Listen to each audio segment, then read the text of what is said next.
Hey YouTubers, Boxcar Will here. I have a small update for you guys. I've managed to get down a few times over the last month and started putting down some rail. I painted the ties. These are all wood ties, all glued down, sanded in a previous video. I gave them a quick shot of gray. I used the Krylon Color Master, a primer, just a dark gray. Just give them a quick shot. I'm going to test this area here, and then once I get all the feeders put in, I'll go back and spray paint it with the camouflage paint, give it a quick shot, and see how it turns out. I wasn't sure if I was going to stain all the ties or just wait and paint them all with the camouflage. So I'm going to try this section right here. So this is where I've been working and putting rail. So I have this switch, I have a crossover, and 2 tracks so far. This is code 83, the switch. This siding here is 70 and 83. And what I did to join these two together was I took the switch and the diverging rail and I ground it. I ground it down. It's hard to see. To accommodate the code 70. And it'll go together like this. And I'll solder it together.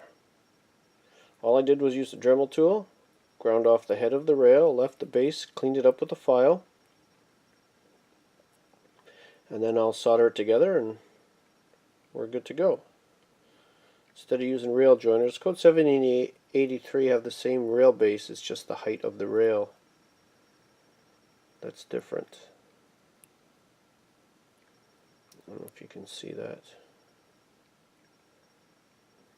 So that's what I've been working on. I'll show you the crossover. So here's the crossover, and I did the same with the crossover. This one is code 83, this is code 70.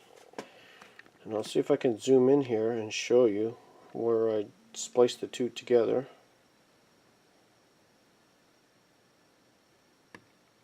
Oh, too far. Back up. Come on, back up. There. Right here. This is where I spliced the two together. And I did the same thing. I ground the rail, the base of the rail, and soldered them together. So I have it painted gray up to here. The switch I showed you where I ground the rails is going to go off of here and connect.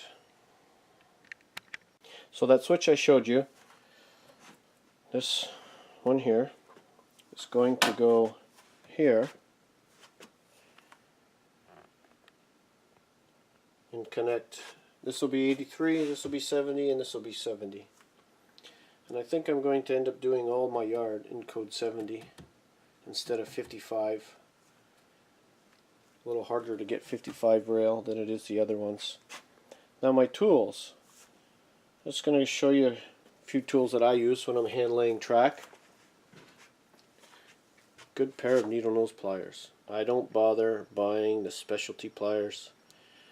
I just spent some money, got a good pair of pliers to hold the spikes.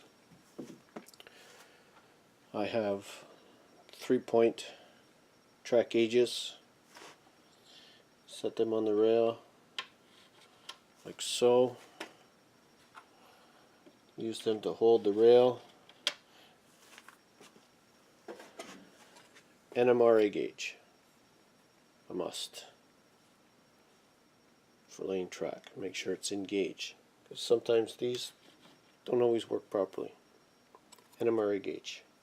If you don't have one, you want to start hand laying track, get one. A few other tools I have for when I'm laying straight rail. This is a new one I got. This is from Ribbon Rail. It's for HO. This one is 24 inches long.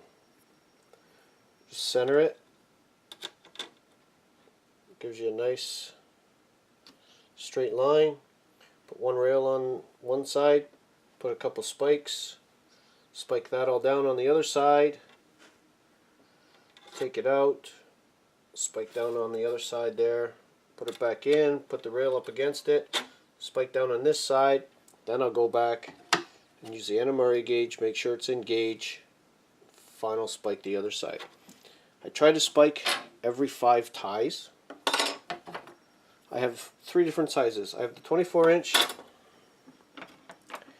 10 inch,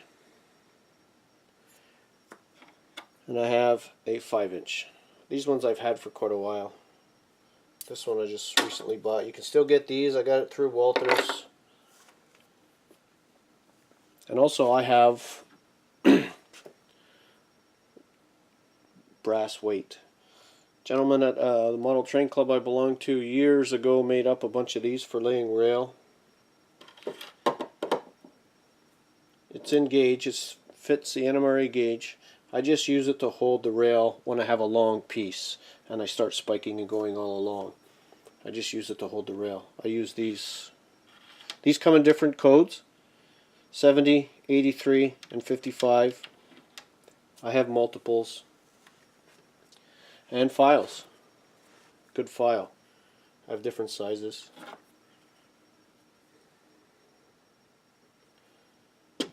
And I also have a big one. Big bastard file. I use this for making the fast track switches and the jig.